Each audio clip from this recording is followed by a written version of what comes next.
Hey guys, so I'm building a gaming PC and I am ordering everything online and I have received my first component and I'm gonna show it to you.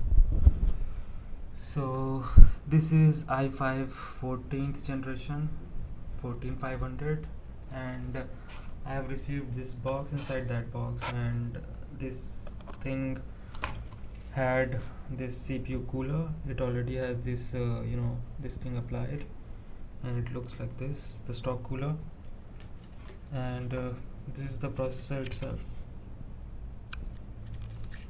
So I've also ordered the motherboard and I'm awaiting its delivery, so stay tuned. See you with the next component.